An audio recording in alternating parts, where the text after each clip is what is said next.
This morning, Tia Trudgeon joins us live from a Medicare information session with independent healthcare broker Kevin Dorr of Mapping Medicare to discuss the changes to your plan that may impact your healthcare. Good morning again, Tia.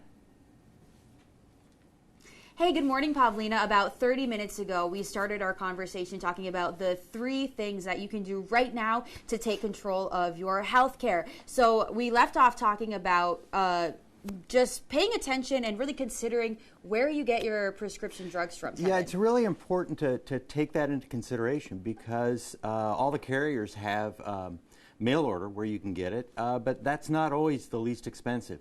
So you need to check. If you've been going to one pharmacy for the last 10 years, it's good to check other pharmacies because there's a good chance the prices could be a lot less expensive. Should folks just call the pharmacies themselves, or should they get in touch with a broker? Call your broker and let them do the work.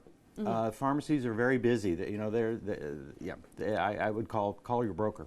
So then the next category you wanted to lay out was the communication health review. Can you break that down for us? Yeah, this is one that's a little bit different than you can start this today. Whether you are a Medicare, somebody's got Medicare or not. Make sure you've got a medical power of attorney. If you've got one, if you don't have one, go get one. You need one. If you have one, is it accurate? Take a look at it and see if it's accurate. I mean, do you really want is it current? Because things change. Do you really want your brother that you had a falling out with, or your ex-wife, ex-spouse, I should say, from 10 years ago, making your health care decisions? Maybe you do, but it shouldn't be a surprise when something comes to that. The next piece is the protected health information authorization.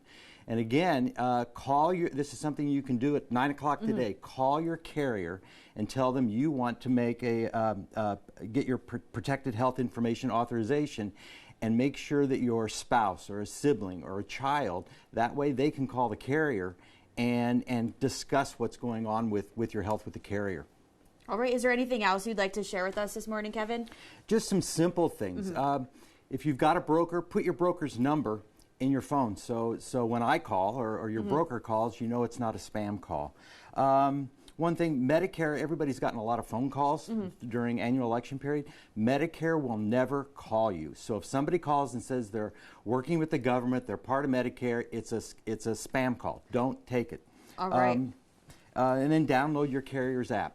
Alrighty, well, thank you so much for this informational session, Kevin. I know it can be really helpful for folks just trying to take control of their health care, make informative decisions that will affect their health, their lives into the new year. I will make sure to share all of this information to our website, uppermichigansource.com, along with your contact information if anybody has any questions. But that's all I have here today, and it's back to you ladies in the studio. Some really important information that affects a lot of people. Thank you so much, Tia.